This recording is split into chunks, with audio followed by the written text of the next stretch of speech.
I'm sad to report that Dr. Roger K. Leir, also known worldwide as the Alien Implant Doctor, passed away this Friday, March 14th, 2014. He leaves behind an enormous legacy of work very few people have had the courage to face. With over 17 implants removed over a period of 20 years, Dr. Leir had the courage to stand up in the face of mainstream science and academics by having them look at the raw data. All of us at Third Phase of Moon and the UFO community will miss him, especially his extremely warm heart. He was larger than life and will always be remembered. Now again, let's watch the Alien Human Project when he last spoke with us at Third Phase of Moon.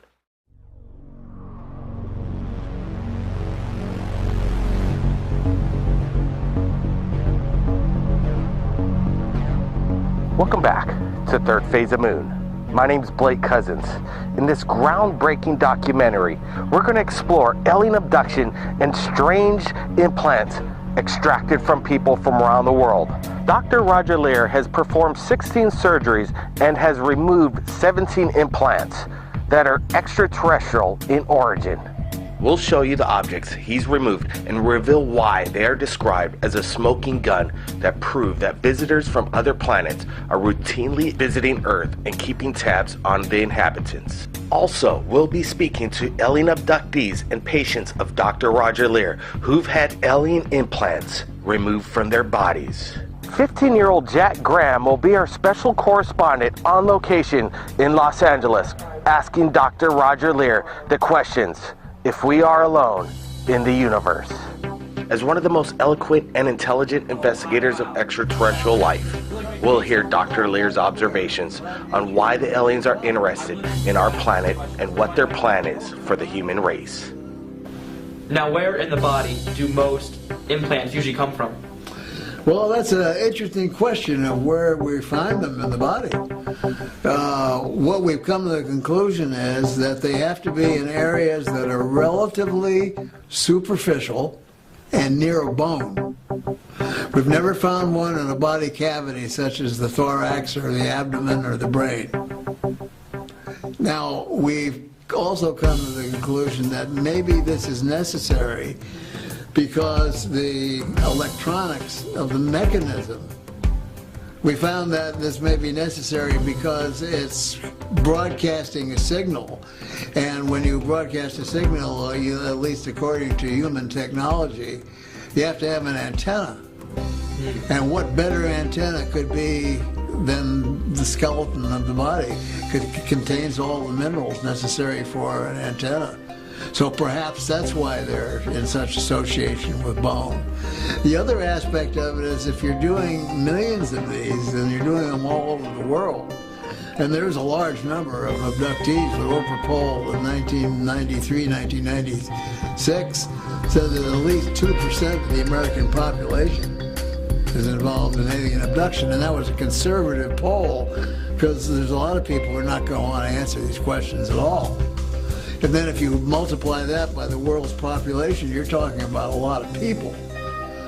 So to get remote information as to what is going on within the human body, like we tag bears, we tag porpoises and whales and so on, we can study their habits, how long a bear hibernates, what their metabolism is during the wintertime and so on.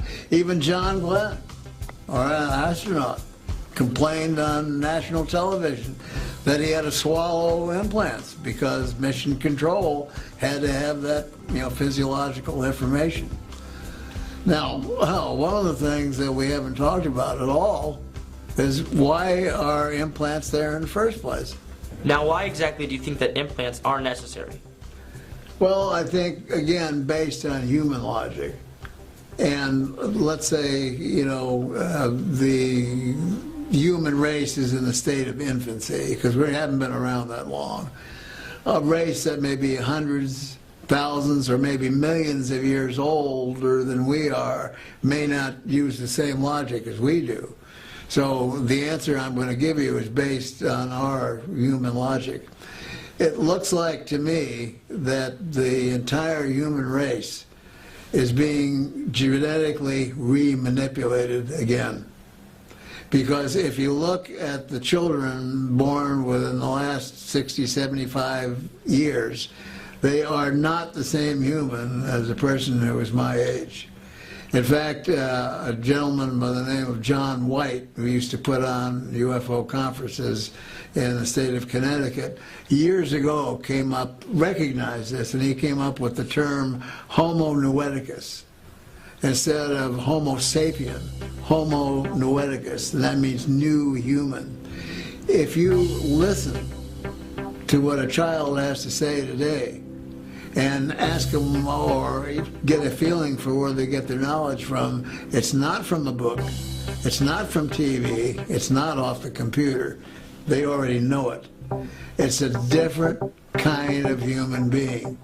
So if you're doing a genetic manipulation on a population, you might want to know exactly what's going on genetically without having to abduct the individual again. So you would do it remotely, like, as I stated previously, with what we do with lesser animals. Now, would you, for example, reach into the ocean and pull out a fish and tell the fish, I'm going to put a tag on you so I can know what your swimming habits are or what you eat? No, they would just we would pull the fish out, do our thing, put them back. We do it with manatees. I just watched Animal Planet this morning. The manatee doesn't know they have a broadcasting device. We don't explain it to them, that we want to learn about their metabolism and their eating habits and so on. So they just do it. Well, that's, kind of what they're doing with us.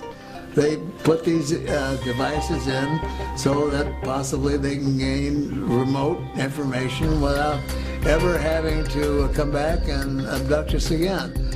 Now, which is another interesting thing. I've been asked, well, how come I can take them out? Do aliens want it to be found? That's a good question. Do aliens want it to be found? And if they didn't, I guess I wouldn't be taking them out. And then I get asked, well, who else is doing this? And as far as I know, I'm the only person in the world. And I did research. Prior to the time I did the first one, even though I thought it was going to be a funny joke, I wanted to see how many implants were taken out previously. And all I did was I read through the UFO literature, and I saw that things were taken out. They turned to powder, they disappear, they dropped, they did this, they did that, but nobody ever came up with anything. And so I do cases, and I come up with actual physical objects that can be sent to material scientific laboratories and get opinions. I mean, I can't explain that. That's strange. And if somebody had told me, 50 years ago, that I would ever be doing anything like this, or would have traveled to 42 countries, or have done the things that I've done, or have done the television programs and radio programs I've done, I would have told them they were nuts. Now, I know you removed many implants. How similar are the implants to one another? Are they each clones of themselves, or do they vary? Well, the implants that we have removed in the past, we have about 7 that look exactly the same. And if you lined them all up on gauze sponges, you would never tell one from the other. We have a few that are different, but I have synthetically divided them into 3 categories. Ones that are metallic and covered with a biological coating, ones that are non-metallic, and one that is biological. And each operates a little bit differently. But the 7 that we have that are metallic rods with biological coatings are virtually all the same. Now, do you personally believe that you've been contacted by aliens? I would have to say the answer to that is yes.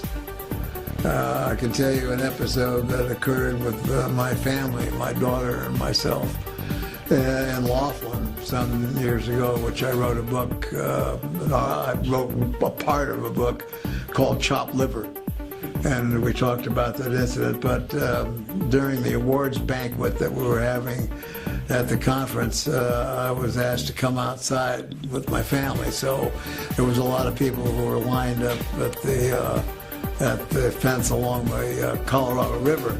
And we were in back of a lady in a white dress, and I said, what's going on? What's happening here? She said, oh, you missed them, you missed them. There was about 7 of them out here. And I said, 7 what? She said, 7 craft. Wow. And I said, oh, well, I started looking around, and I didn't see anything. And, you know, if you start staring at objects in the heavens, your eye muscles begin to twitch, and I thought, well, you know, these people are having what's called nocturnal nystagmus is the word for it. And then suddenly, like in the movie A Beautiful Mind, where you can look up at the heavens and you can find any geometric concentration of stars that you want to see. There's thousands, millions of them there. You know, so our attention was called to a triangle of stars. Now there was a big, bright, full moon, really bright. And right below the moon was this triangle of stars. And the whole 40 people seemed to be concentrating on this triangle of stars. And then suddenly the bottom 2 stars started to move. And they came downward and they went into a pair, and they slowly went towards the corona of the moonlight and disappeared. And at the same time, I think everyone there got a telepathic message. Yes, we're here, believe it, bye-bye. And my daughter, who was about 12 years old at the time, said, Dad, are those folks coming back again? So, yes, I believe I have been contacted by non-terrestrial beings. That's fascinating. Now, what would you say is the most credible argument you've ever heard for abduction?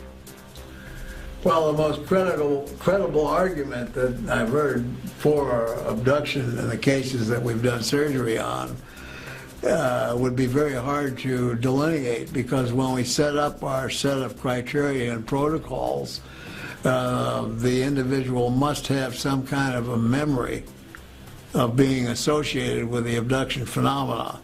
When Bob Bigelow or NIDS decided to take on this responsibility of doing the metallurgy, I had to do some studying so that I could just interpret what they had to say. And I started getting reports back, and the first report we got back was they were comparing. This was Los Alamos National Laboratory. They were comparing these to meteorite samples. Wow.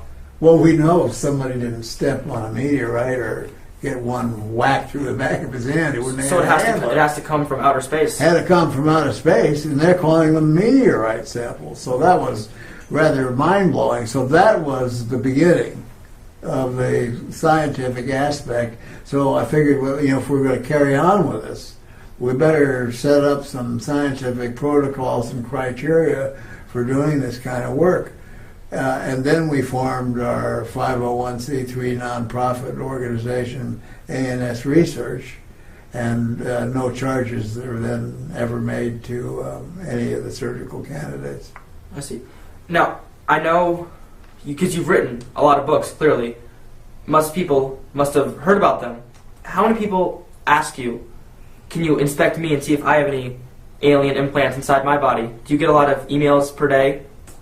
Well, I get a tremendous amount of emails, sometimes 3,500 a day. Wow. And yes, we have now instituted a methodology, a scientific methodology, for looking at the possibilities of whether somebody might have an object in their body. And Steve and I both have equipment that we can go, for example, to a conference. Let's say, tomorrow an alien revealed himself to the general public. How would you say people would react? Would there be mayhem and riots, or how would it go? Well, if the alien presence were known suddenly, one day, for example, I like to use the example of a huge multi-football field alien craft landing on a busy freeway during rush hour. Would there be a panic? The answer is yes, there would be a panic, because people would be on their cell phones calling Caltrans to see how long they were going to have to sit there before that thing got out of the way so they could go back to get home to watch the Lakers game. But see, it just indicates the quality of life that we have here in the United States. Probably the least important thing of an individual who lives in the United States, at least, is extraterrestrial beings. As long as it doesn't interfere with you personally, then it could be fine, or it could be not fine, or who cares? But because that relationship has been made fun of for so many years, well, we don't even take it, the common person doesn't even take it seriously. So the world is changing, and the world has got to finally know the truth. You know, government sources and private industry has taken over most of the knowledge of, the extraterrestrial presence. Yeah. I guess, do you have any good guesses as to why aliens would contact us? You know, what makes us stand out that aliens would want to put their implants inside of us? Well, I think in order to understand what the alien approach is to human life on Earth, we have to have a good understanding of our history, which we don't, and which nobody seems to care about except a few. But if you go back and you look at ancient history, and you look at ancient paintings and wood carvings and so on, even liturgical paintings with Jesus, you're going to look up and you're going to see a typical saucer UFO craft flying around, even back in those days. So, we don't know where we came from. We've been looking for the missing link for year after year after year. Where's the missing link? If we look at the writings of Zecharia Sitchin, the late Zecharia Sitchin just passed away, and he wrote a set of books called The Earth Chronicles. And he says that 435,000 years ago, from another planet in our solar system called Nibiru, the group or race of individuals called the Anunnaki came here, and their head geneticist, whose name was Enki, manipulated what was already here into human beings. Wow. So I'm sad to report that Dr. Roger K. Leir, also known worldwide as the Alien Implant Doctor, passed away this Friday, March 14th, 2014. He leaves behind an enormous legacy of work very few people have had the courage to face. With over 17 implants removed over a period of 20 years, Dr. Leir had the courage to stand up in the face of mainstream science and academics by having them look at the raw data. All of us at Third Phase of Moon and the UFO. What we've come to the conclusion is that they have to be in areas that are relatively superficial and near a bone. We've never found one in a body cavity such as the thorax or the abdomen or the brain. Now, we've also come to the conclusion that maybe this is necessary because the electronics of the mechanism, we found that this may be necessary because it's broadcasting a signal. And when you... Year-old Jack Graham will be our special correspondent on location in Los Angeles, asking Dr. Roger Leir the questions, if we are alone in the universe. As one of the most eloquent and intelligent investigators of extraterrestrial life, we'll hear Dr. Leir's observations on why the aliens are interested in our planet and what their plan is for the human race.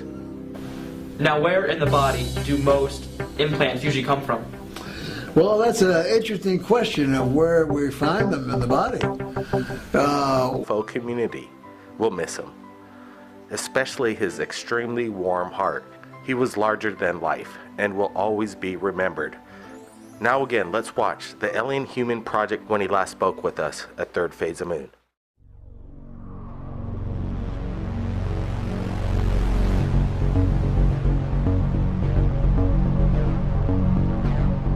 Welcome back to Third Phase of Moon. My name's Blake Cousins. In this groundbreaking documentary, we're going to explore alien abduction and strange implants extracted from people from around the world. Dr. Roger Leir has performed 16 surgeries and has removed 17 implants that are extraterrestrial in origin. We'll show you the objects he's removed and reveal why they are described as a smoking gun that prove that visitors from other planets are routinely visiting Earth and keeping tabs on the inhabitants. Also, we'll be speaking to alien abductees and patients of Dr. Roger Leir who've had alien implants removed from their bodies. 15